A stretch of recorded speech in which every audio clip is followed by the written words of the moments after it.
Olá, consumidores! Sejam bem-vindos ao programa da ADECO, Associação para a Defesa do Consumidor. O programa que lhe deixa a par das notícias, dos temas da atualidade e dos assuntos de interesse para os consumidores. Nos termos do Estatuto da ADECO, a Associação vem convocar todos os associados e associadas para a reunião da Assembleia Geral Ordinária que terá lugar na sede da Associação no Mindelo, Monte Sossego, bairro de Holanda, ao lado da Escola Secundária José Augusto Pinto, pelas 17 horas no dia 23 de junho, com a seguinte ordem de trabalho: eleição dos novos corpos sociais. Amigo associado, você não poderá deixar de votar nesta eleição. Venha até a sede da ADECO ou assista através da plataforma Zoom e deposite o seu voto, ou apresente a sua lista. Não se esqueça, este convite é especial se você está em dia com as suas obrigações. Participe, é muito importante para a associação. Seguimos agora para os temas que compõem o programa de hoje.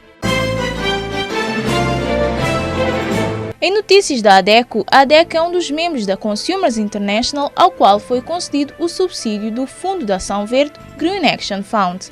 Eneida Lopes, presidente da mesa da Assembleia Geral da ADECO, faz um balanço da Assembleia Geral Ordinária da ADECO, realizado no passado dia 30 de junho. Ainda enquadrado no Dia Internacional Sem Sacos de Plástico, celebrado no passado dia 3 de julho, a ADECO entrevistou a coordenadora da Estratégia de Gestão de Resíduos da Biosfera, Leila Teixeira, que fala sobre o impacto das bolsas de plástico no meio ambiente. Anderson Santos, coordenador nacional Advocacy e de Proteção Infantil das Aldeias SOS, apresenta a proposta de lei sobre responsabilidade parental. Voz do consumidor, turista chama atenção para produtos sem preços nas prateleiras dos estabelecimentos comerciais. A ADECO responde sobre produtos sem preços nas prateleiras dos estabelecimentos. Em informação jurídica, o jurista da ADECO esclarece aos consumidores se o contrato de prestação de serviços é um contrato de trabalho. Direitos do cidadão consumidor sobre o direito ao transporte. Minuto do consumidor, saiba se o prazo de garantia é substituído durante o período em que o bem estiver a ser reparado. Consumo consciente com gestos verdes para um mundo mais sustentável. Continuação dos gestos para uma casa ecológica. E ainda rúbricas Educação Financeira e Saúde na Mesa, com temas que procuram consciencializar sobre o consumo de forma consciente e planeada e para a importância de uma alimentação saudável e equilibrada. E ainda, para finalizar, a importância de associar-se à ADECO. Em notícias da ADECO, queremos partilhar consigo, caro associado, associada e consumidores em geral, que a ADECO é um dos membros da Consumers International, ao qual foi concedido o subsídio do Fundo de Ação Verde Green Action Fund 2021. O Fundo de Ação Verde é um prémio anual que promove o consumo sustentável em todo o mundo, por meio de atividades de conscientização, treinamento e educação. Eneida Lopes, presidente da mesa da Assembleia Geral da ADECO, faz um balanço sobre a reunião da Assembleia Geral realizada no passado dia 30 de junho no Mindelo, cujos pontos da ordem de trabalho se centralizaram na apresentação e discussão do relatório de atividades e contas do ano 2020 e do plano de atividades e orçamento para o ano 2021. A ADECO realizou no passado dia 30 de junho a sua Assembleia Geral Ordinária, onde estiveram como principais pontos da ordem do dia a aprovação do relatório das atividades e contas referentes ao ano de 2020 e também a apresentação das propostas de atividades e orçamento a serem realizados ainda neste ano de 2021. A reunião que estava prevista ser realizada às 17h30 acabou por só se realizar uma hora mais tarde, dada a ausência de quórum necessário imposto pelos estatutos. Esta reunião aconteceu sob o respeito criterioso das medidas de segurança impostas pela pandemia da Covid-19 e daí que nós tivemos uma plateia já reduzida, mas uma reunião que pôde ser acompanhada pela plataforma online Zoom, portanto, as pessoas, quer residentes em São Vicente, quer nas outras ilhas e também na diáspora, os sócios puderam acompanhar o decorrer dos trabalhos desta Assembleia Geral. Todos os pontos da ordem do dia foram aprovados. Entretanto, o ponto referente às atividades, a proposta de atividades e orçamento para o ano de 2021 foi aprovada sob a condição de ser ratificada mais tarde pelos novos corpos sociais que vierem a ser eleitos. É que os atuais corpos sociais têm os seus mandatos expirados já desde o dia 31 de dezembro de 2020, pelo que faz-se necessário a realização brevemente de uma Assembleia Geral que há de eleger os novos corpos sociais. Mediante esta aprovação desses novos corpos sociais, então, este ponto que foi aprovado agora sobre a proposta de atividades e orçamento para o ano 2021 deverá ser ratificada pela lista vencedora das eleições que se vão realizar proximamente. Todos os pontos aprovados pelos presentes e pelos que acompanharam a reunião via online, a reunião terminou e foi uma reunião que decorreu na normalidade. No dia 3 de julho, assinalou-se o Dia Internacional Sem Sacos de Plástico. Desde 2017 que em Cabo Verde é proibido o uso de sacos de plástico convencional. As bolsas de plásticos vendidas em Cabo Verde nas superfícies comerciais passariam a ser biodegradáveis, decompondo-se na natureza no espaço de 6 a 18 meses, reduzindo assim o problema dos plásticos que vão parar às lixeiras e ao mar. Porém, segundo a avaliação da coordenadora da Estratégia de Gestão de Resíduos da Biosfera, Leila Teixeira, os problemas da poluição por plástico não serão resolvidos com esta medida. Nós aqui em Cabo Verde temos, a maior parte das bolsas são feitas de um material oxo-biodegradável, o que significa não mais que no processo de produção é adicionado um aditivo que faz com que elas se decomponham mais rápido no ambiente, porque um dos principais problemas do plástico é que dura muito tempo. Então nós temos estas bolsas que são oxo-biodegradáveis, que levam aditivos adicionais, que fazem com que, em vez de durarem 400 anos, se calhar duram algumas décadas no ambiente, ou seja, duram muito menos e supostamente estamos aqui a resolver algum problema, quando na realidade o facto de elas serem biodegradáveis significa que são em condições muito específicas. Ou seja, quando nós colocamos estas bolsas em aterro, o que vai acontecer é que no aterro não existe oxigênio suficiente para elas se biodegradarem e elas vão libertar metano. E o metano é um gás com efeito de estufa 25 vezes superior ao dióxido de carbono. Portanto, isto é um problema. Ainda para mais, porque estas bolsas são feitas na mesma de matérias não renováveis, ou seja, são feitas na mesma de petróleo. Não existe aqui uma fonte alternativa para fazer estas bolsas. Ou seja, é um bocadinho aquela coisa de, vamos dizer, no saco elas são biodegradáveis, quando na realidade são precisas condições muito específicas para isso acontecer e nós aqui não temos esse tipo de condições, é muito difícil que isso aconteça. Aliás, este tipo de bolsas na União Europeia existe mesmo um decreto que diz que elas são proibidas, porque existe uma possibilidade muito grande de elas criarem mais microplásticos no ambiente porque se degradam mais depressa. Por exemplo, se elas forem parar ao oceano e existe uma concentração menor de oxigênio, logo elas vão se degradar em pedaços mais pequenos porque é isso que elas fazem, é este o seu propósito, mas não se vão biodegradar. Ou seja, o problema do plástico continua lá. Estas grandes empresas põem a responsabilidade no consumidor sem lhes dar as informações necessárias e sem nós termos as condições para fazerem aquilo que é certo. Portanto, é um bocadinho desresponsabilizar a fonte e responsabilizar quem pode fazer pouco, neste caso o consumidor que acha que está a fazer uma grande coisa a trocar um saco normal por um saco oxo-biodegradável, quando na realidade o efeito é exatamente o mesmo no ambiente. Portanto, aqui a questão passa muito por educar as grandes cadeias a deixarem de utilizar estes sacos como uma coisa que é usada uma vez e é descartada. Porque aqui o grande problema é ser descartável, porque se nós reutilizarmos 20, 50 vezes, deixa de ter este impacto no ambiente porque é sempre o mesmo saco. Agora, cada vez que nós formos às compras, comprar uma bolsa de arroz e trouxermos um saco para essa bolsa de arroz, não faz sentido. Então, é muito também o papel destas cadeias de supermercado começarem a ter outro tipo de opções. Não só deixarem de vender as plásticas, este plástico necessita de ser taxado, mas terem opções de sacos realmente mais fortes e que durem mais, porque estes sacos que nós temos aqui são muito fininhos, mesmo que nós queiramos reutilizar muitas vezes não é possível. Então existe esta informação que tem que ser feita na parte da cadeia de distribuição também, para eles começarem a mudar, para os consumidores terem alternativas, porque neste momento não existem outras alternativas. A recomendação é as pessoas reutilizarem muito, deixarem de usar plástico descartável.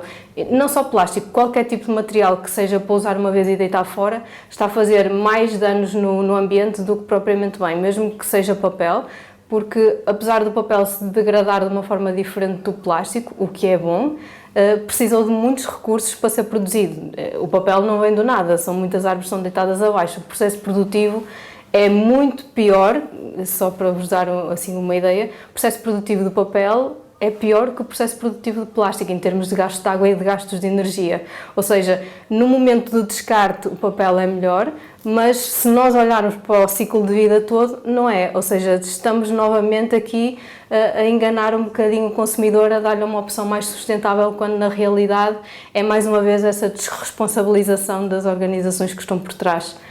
Então aqui a grande questão é nós deixarmos de utilizar estas coisas, fazermos os possíveis para começarmos a reutilizar cada vez mais, a levar os nossos próprios sacos às compras, a ter aqueles sacos como se usava antigamente para ir ao pão, tornar a usar os sacos para ir ao pão, usar saquinhos para ir à fruta, porque não faz sentido esta cultura do descartável a que nós chegamos, de cada coisa que nós precisamos é usar e chegar a casa e deitamos fora, e muitas vezes fica ao ar livre e vai parar ao mar, porque nós estamos em ilhas, não é? Não há outro sítio onde o lixo vá parar. Portanto, aqui a grande questão é esta, é deixarmos de usar produtos que são para usar uma vez e deitar fora.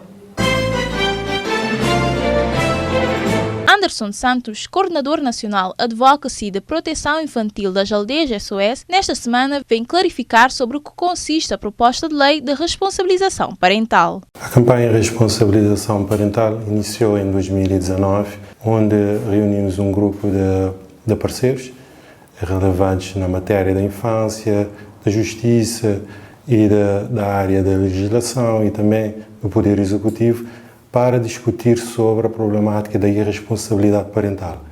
No encontro surgiram duas grandes recomendações, que é a necessidade de se ter uma campanha com o objetivo de sensibilizar os pais, também futuros pais, autoridades e sociedade no geral, sobre a importância do cuidado parental para o desenvolvimento e o bem-estar da criança e principalmente para o cuidado parental para as crianças.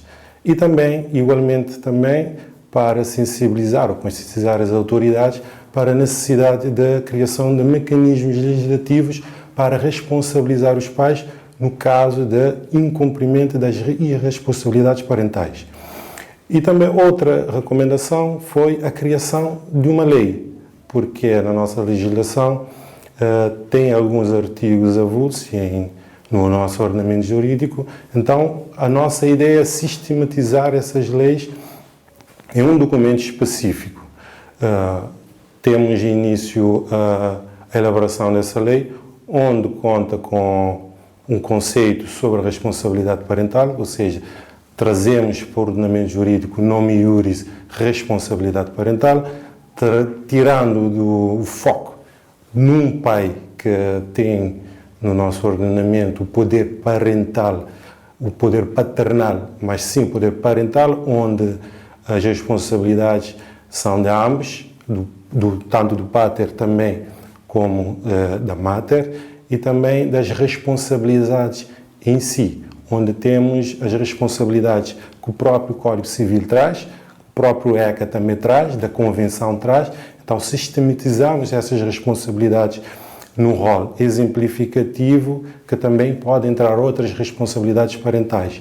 E, igualmente, trazemos a questão da alienação parental, onde temos como norte a alienação parental trazida no ordenamento jurídico brasileiro, alguns artigos, algumas questões, que também é uma problemática que afeta muitas crianças na nossa sociedade. E também trazemos a questão do dano moral por abandono afetivo, que não é muito bem conhecido no nosso ordenamento jurídico, mas trazemos também a título da questão da responsabilidade parental. Igualmente trazemos também a questão do acompanhamento e das modalidades da responsabilidade parental, que no final, ou seja, a maior seria a questão da prisão do pai pelo próprio incumprimento das responsabilidades parentais.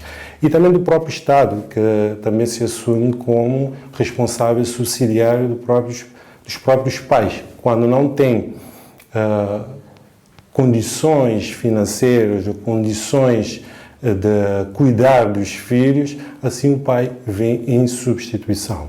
E igualmente, paralelamente, fizemos uma proposta para a revisão do ECA que contempla as modalidades de cuidados alternativos, que vêm após os pais, nos incumprimento das suas responsabilidades e a assunção do próprio Estado da sua responsabilidade, vem as modalidades dos cuidados alternativos que tentamos trazer das próprias diretrizes das Nações Unidas, onde tentamos introduzir na própria alteração 2 princípios fundamentais, que é o princípio da necessidade e o princípio da adequação. O princípio da necessidade vem trazer-nos mais luz à aplicação das próprias alternativas de cuidados, onde no nosso ordenamento jurídico dá a ideia que há uma hierarquização dos próprios cuidados, ou seja, faltando o pai, vai para um cuidado familiar, depois vai para um cuidado institucional e no final seria uma questão da adoção nacional e adoção internacional. E o princípio da adequação e da necessidade vem mostrar que, na verdade, há sim a criança no centro, dependendo da necessidade e a modalidade que maior se adequa à realidade concreta, sim se aplica a modalidade de cuidados. Rúbrica A Voz do Consumidor sobre a falta de exposição de preços nas prateleiras. Aqui em Cabo Verde é comum encontrarmos lojas que expõem seus produtos em montras e prateleiras sem a devida etiqueta de preços. Em razão da falta dessa informação, muitas vezes o consumidor deixa de comprar o produto que deseja ou precisa solicitar o preço ao vendedor. Foi o que aconteceu com esta turista em Feras e ela acabou por recorrer à ADECO para chamar a atenção de produtos sem preços nas prateleiras dos estabelecimentos comerciais por onde tem feito compras. Achei por bem recorrer à ADECO porque surgiu-me uma situação, estou cá de férias e de facto tenho tenho recorrido às mercearias, aos supermercados e sucedeu-me que num determinado supermercado deparei-me com um expositor inteiro sem preços nos vários produtos. Havia cerca de 20, 30 produtos nesse expositor de congelados e eu não conseguia tomar uma decisão consciente sobre o que comprar porque não tinha os preços, muito menos os preços por quilo, que também será sempre importante estarem marcados nos vários produtos ou no próprio expositor. Portanto, tudo o resto do supermercado estava de facto tudo bem identificado, mas naquele expositor não havia identificação. Eu solicitei a um empregado como é que eu poderia fazer essa escolha dos produtos se eu não tinha o preço e foi-me dito que a solução seria perguntar na caixa. E eu perguntei novamente ao empregado, então mas como é que eu faço? Levo todos os produtos que eu estou indecisa, levo cada produto à caixa, não é muito execuível, não é muito possível estar a levar 5 ou 6 produtos para poder escolher, não é? Pronto, mas de facto foi essa a solução que me deram e foi assim que eu tive de decidir, levando 2 ou 3 produtos à caixa. Claro que se eu tivesse todos os preços disponíveis, eu se calhar até poderia ter feito mais escolhas, ter decidido levar mais produtos. Ou seja, é mau para mim, também é mau para a própria empresa, para o próprio supermercado. Se o consumidor não pode fazer uma escolha consciente, fica mais difícil poder fazer as suas compras como deve ser. E decidi vir aqui hoje porque acho que é muito importante termos todos consciência do nosso papel enquanto cidadãos. No meu caso, enquanto turista, penso que também é importante dar este testemunho, que é muito importante fazermos valer os nossos direitos. É um direito que nós temos de que os preços estejam marcados. Só assim podemos, de facto, decidir de uma forma livre e consciente as compras que vamos fazer. Penso que outra ideia que queria aqui deixar hoje é que é mesmo importante, nestes casos, não vale a pena fazermos ali grande discussão. Os empregados, na verdade, são as pessoas que têm menos responsabilidade nisto. Quem tem responsabilidade são os gerentes. E, portanto, por que não pedir o livro de reclamações? O livro de reclamações, sim, esse vai chegar ao gerente ou vai chegar às entidades superiores que podem fazer mudar as situações. É muito importante habituarmos-nos todos Vocês, cidadãos, habituarem-se a pedir o livro de reclamações, a fazerem valer os vossos direitos. Só assim é que as coisas podem mudar. Para esclarecer sobre a situação da falta de preços nas prateleiras, ouça agora a rúbrica ADECO Responde com a jurista Janilza Oliveira. O comerciante tem a obrigação de fixar o preço dos produtos expostos no seu estabelecimento. É direito do consumidor ter informações claras, prévias e precisas sobre os diferentes produtos e serviços colocados no mercado.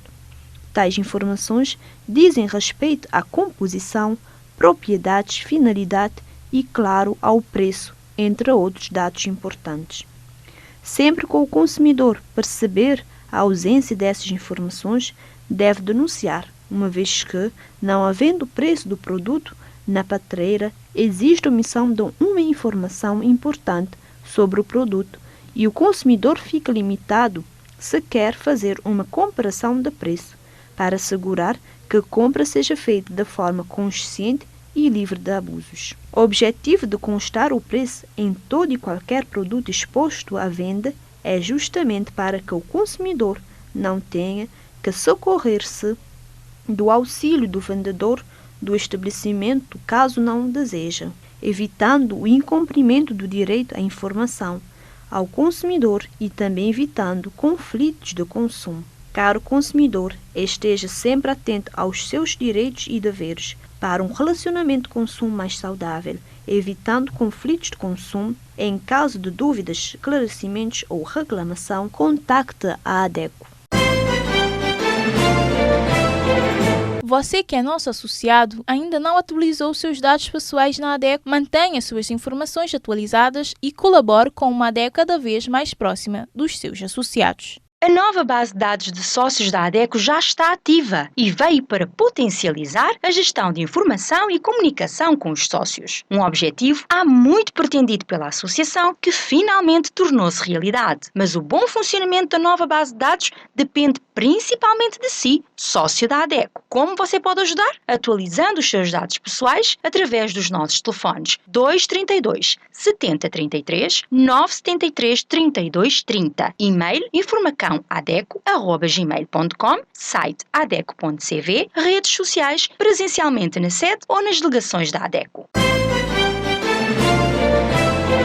Segue-se agora o habitual microprograma Informação Jurídica, onde o jurista da ADECO, Éder Brito, explica se o contrato de prestação de serviços é um contrato de trabalho. O contrato de trabalho e o contrato de prestação de serviços são diferentes.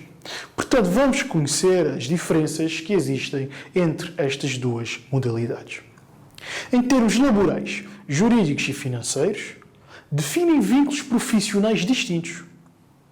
A principal diferença entre um contrato de trabalho e um contrato de prestação de serviços tem como base dois aspectos fundamentais: o objeto do contrato e a relação entre as partes. Quanto ao objeto do contrato, é nele que reside o fundamento do contrato, ou o que resultará dele, ou seja, a prestação do trabalho propriamente dito, contrato de trabalho, ou a simples consecução de um resultado acordado, prestação de serviços. A relação entre as partes, que poderá ser direcionada de forma subordinada, ou seja, um trabalhador realiza um trabalho para a entidade patronal, no caso do contrato de trabalho, ou independente, no caso da prestação de serviços.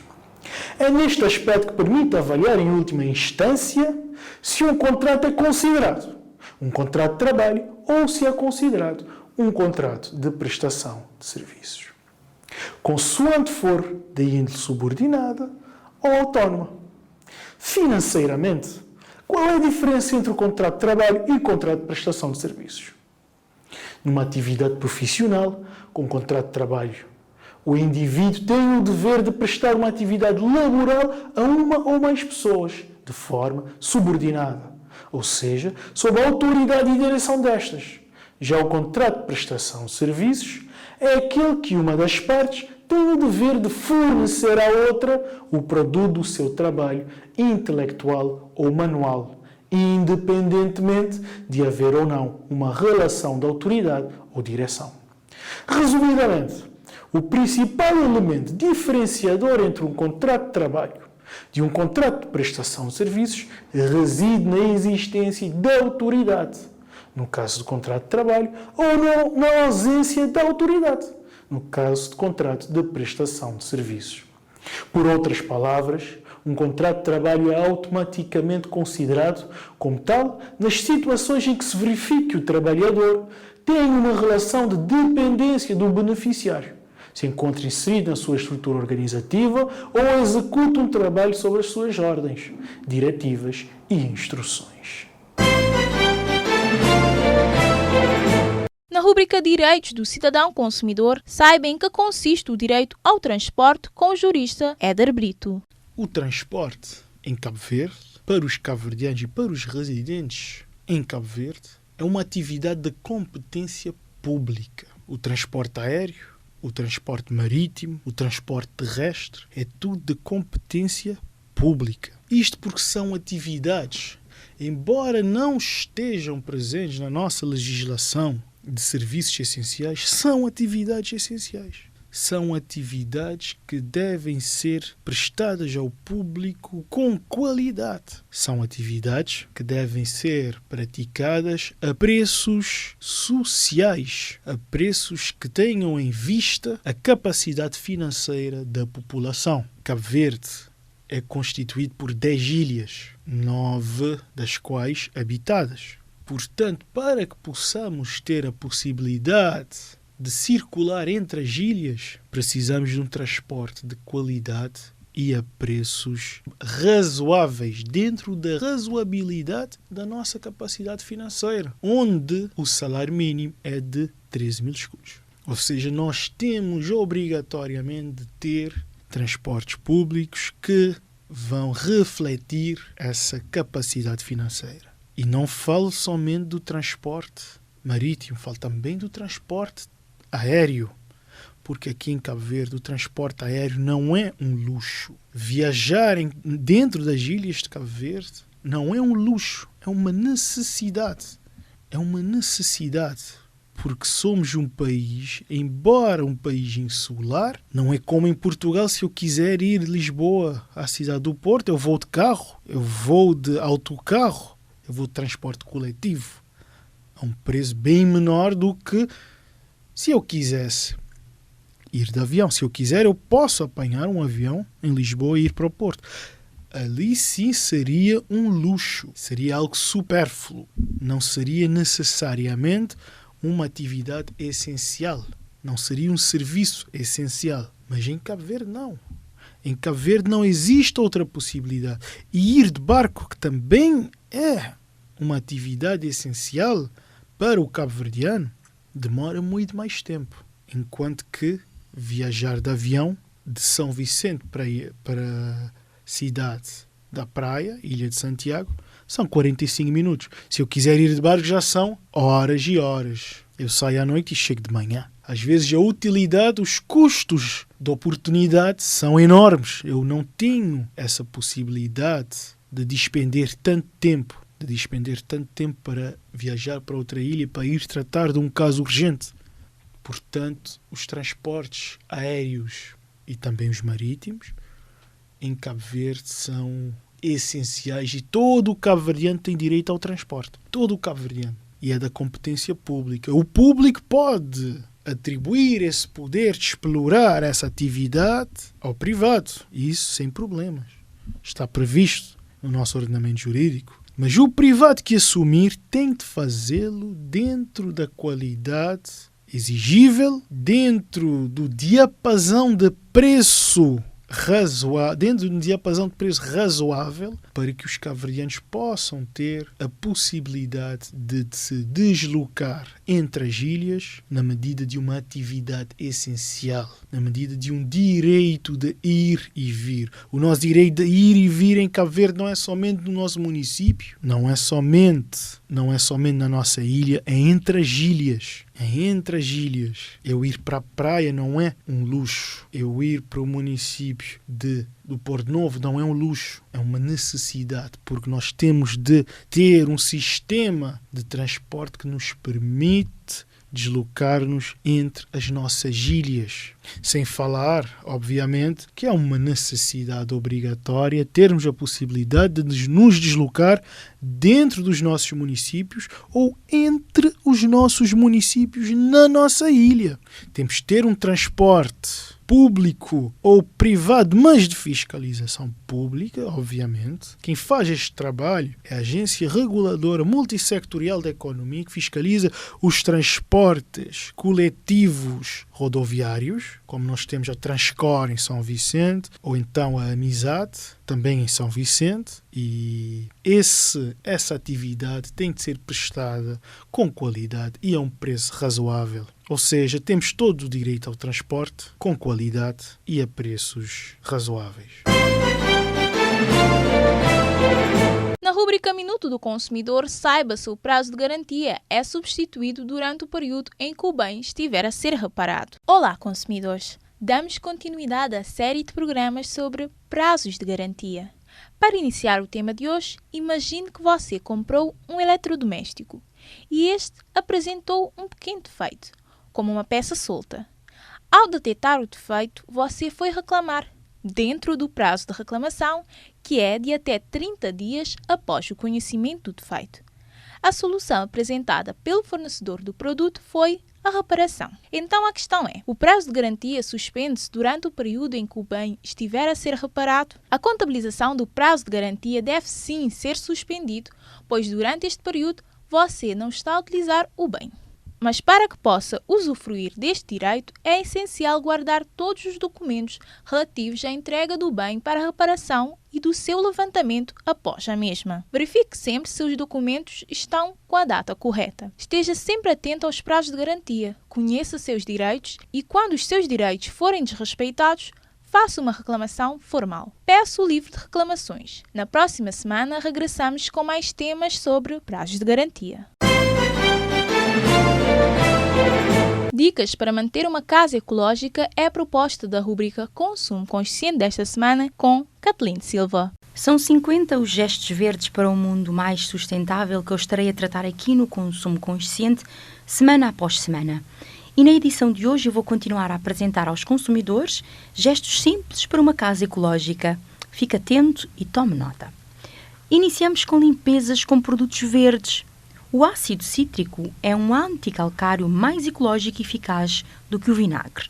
Pode ser usado na casa de banho, na máquina de café ou no jarro elétrico. É também uma alternativa mais sustentável do que o amaciador. Dilua 100 gramas de ácido cítrico em pó num litro de água e adicione 50 ou 30 ml no compartimento do amaciador a cada lavagem. O vinagre também é um bom aliado nas limpezas. Pode usá-lo puro para remover o calcário das torneiras, por exemplo. Para a limpeza da casa, pode preparar um borrifador com 100 ml de vinagre branco ou de cidra diluído em 400 ml de água. O bicarbonato de sódio é uma outra alternativa verde para as limpezas difíceis. 2 colheres diluídas em 500 ml de água num borrifador resultam numa ótima base desengordurante para a superfície da cozinha e casas de banho. Uma pasta de bicarbonato de sódio com pouca água é ideal para limpar os fungos entre os azulejos e a sujidade incrustada no forno. Estas soluções verdes são eficazes, baratas e não contêm substâncias nocivas para o ambiente. Um outro gesto é evitar produtos nocivos. Os desinfetantes e os antibacterianos são prejudiciais para o ambiente, além de que podem aumentar a resistência das bactérias. Os deodorizantes sanitários são poluentes, perigosos e ineficazes. Os ambientadores contêm solventes que podem ser nocivos para a saúde ou irritar os olhos. Mais vale arejar a casa durante 10 minutos por dia. Os desentupidores são nefastos para a saúde e para o ambiente. Experimente esta solução biodegradável para desentupir os canos. 1 copo de vinagre, meio copo de bicarbonato de sódio e 2 a 3 colheres de sopa de sal grosso. Deixe atuar durante meia hora e conclua o processo deitando água a ferver na canalização. O seguinte gesto para uma casa sustentável é não se deixar enganar pelo perfume.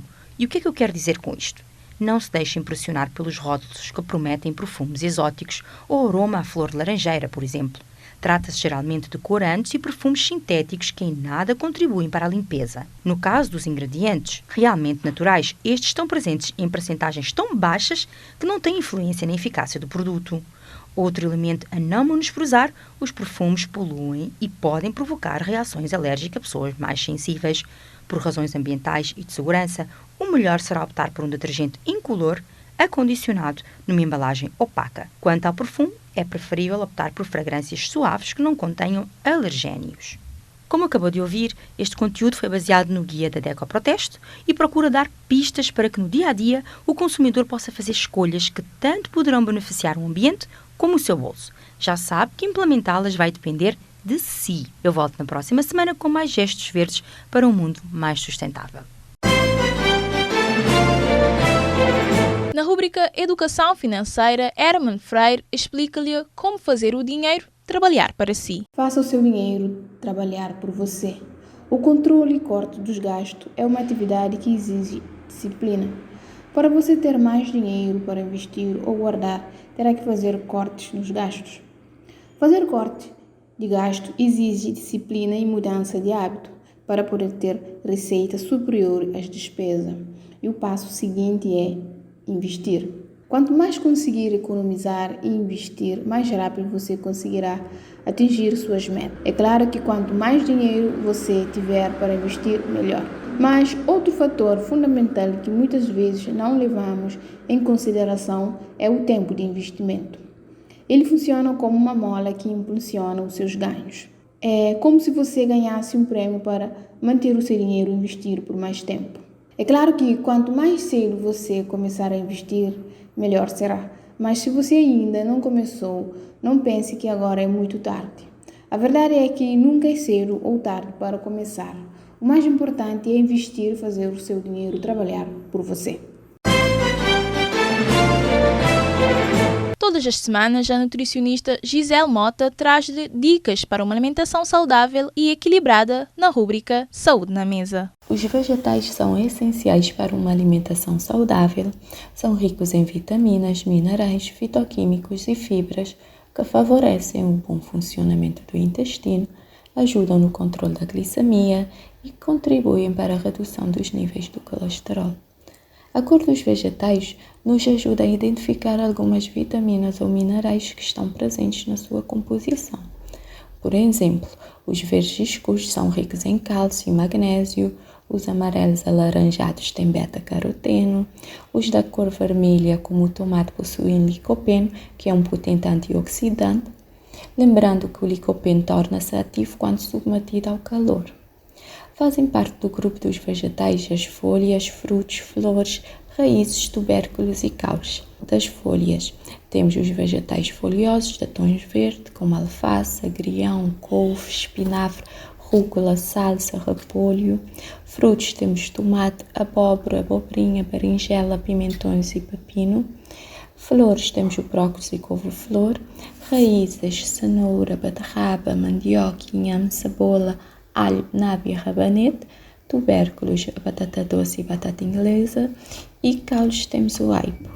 Ao selecionar os vegetais, alguns aspectos são indispensáveis para poder escolher e aproveitar da melhor forma os benefícios desses alimentos, como priorizar os alimentos da safra, pois os alimentos da época têm mais nutrientes, um custo mais baixo e utilizam menos agrotóxicos na sua produção. Na hora da compra, tenha atenção às suas características, tais como aparência, cor, textura, aroma, lembrando que os vegetais são sensíveis a danos mecânicos, o que pode facilitar a penetração de agentes patogênicos e acelerar o processo de deterioração. Além disso, estas também podem perder valor nutritivo com facilidade e que, portanto, devem ser conservadas e preparadas adequadamente. Uma forma de diminuir o desperdício de alguns vegetais em casa é mantê-los sob refrigeração e ou congelados, pois dessa forma conseguimos conservá-los por mais tempo, preservar as propriedades nutricionais e as características naturais do alimento. Podemos orientar pelas cores dos vegetais para preparar pratos variados em nutrientes, pois uma refeição com alimentos de cores diferentes nos remete a uma alimentação variada, equilibrada e nutritiva. Varie também as formas de preparo, cozidos, a vapor ou assados e em forma de saladas cruas e ou cozidas ou como acompanhamento de outras preparações. Dica da semana. Então, como escolhê-los? Tomate. Opte pelos tomates maduros, geralmente possuem melhor sabor. Devem estar firmes, lisos e de cor uniforme, sem rachaduras, manchas ou partes moles. Couve. As folhas devem estar verdes, com cor uniforme e sem manchas amareladas ou esbranquiçadas. Cenoura. Prefira as lisas, de cor uniforme, não muito grandes, mais durinhas, sem rachaduras ou partes murchas ou moles. A abobrinha devem estar firmes, com a cor vibrante e não podem estar murchas ou com rachaduras. Batata inglesa. Opte por aquelas que estão firmes ao toque e com as cascas lisas, sem partes esverdeadas e sem brotos da germinação. Caro consumidor, você sabe quais os seus benefícios ao ser um sócio da ADECO? Ainda não é sócio da ADECO? Então saiba de seguida a importância de associar-se à ADECO. Ao associar-se à ADECO, você fica protegido contra problemas de consumo, ainda ganha benefícios exclusivos e recebe vantagens pessoais e financeiras. Prestamos orientação e apoio, temos ao dispor do associado um atendimento exclusivo e personalizado para esclarecer dúvidas sobre direitos de consumo e discutir assuntos do interesse do consumidor com os nossos orientadores. Disponível de segunda a sexta-feira, das 8 às 16 horas. Prestamos aconselhamento jurídico sem custo adicional. Terá à sua disposição especialista em direito e defesa do consumidor para ajudá-lo e orientá-lo e até intervir por você, caso tenha problemas com alguma empresa. E para ter acesso a este atendimento, basta ligar para o 973 32 30 e agendar um horário. O sócio tem uma outra vantagem, que é a gratuidade e ou descontos em eventos e formações promovidas pela ADECO. Recebe comunicados por e-mail, tem acesso exclusivo a documentos da ADECO e informação privilegiada na área do consumo, recebe a newsletter mensal com informações atualizadas que farão de você um consumidor mais consciente, tem acesso exclusivo à biblioteca física na sede da ADECO, no Mindelo, tem a possibilidade de participar e fazer parte de forma ativa nas campanhas da associação. Poderá influenciar a política do consumo, passa a ser um dos donos da associação, tem a possibilidade de representar a ADECO nos meios de comunicação, tem o direito de convocar e participar na Assembleia Geral com voz ativa, de eleger e ser eleito a cargos dos órgãos sociais e de consultar os relatórios e contas da associação. Ao associar-se à ADECO, além de usufruir dos benefícios oferecidos, você vai contribuir para o reconhecimento e desenvolvimento da única associação de defesa do consumidor no país. Pronto para garantir todos os benefícios do associado agora mesmo? Faça como centenas de sócios e garanta as melhores vantagens que só a ADECO traz para você. E assim pomos um ponto final em mais uma edição do programa da ADECO. Obrigada por nos ter acompanhado. Para você que ainda não faz parte da família ADECO, associe-se. A cota mínima é apenas 100 escudos mensais, tal para a manutenção da associação. Um sócio que faz o pagamento regular das suas cotas está a contribuir para que a ADECO continue desempenhando o papel de proteger e defender os direitos dos consumidores em Cabo Verde. Para dúvidas ou reclamação, saiba que pode contactar a ADECO através do telefone 232 7033, telemóvel 973 32 30 ou ainda 527 36 45 e pelo e-mail informacão@adeco@gmail.com ou site adeco.cv, onde está disponível toda a informação para ser um sócio da ADECO. Siga-nos em Facebook, Twitter, YouTube, assista o nosso programa Defesa do Consumidor na TCV todas as quintas-feiras a partir das 19h45, leia o nosso artigo no jornal impresso Terra Nova ou escute-nos nas 12 rádios parceiras. Nos despedimos com você em apresentação, Simão Delgado, e nos controlos técnicos, César Benroche. Até a próxima semana, à mesma hora e sintonia. Até lá, seja um consumidor consciente e responsável.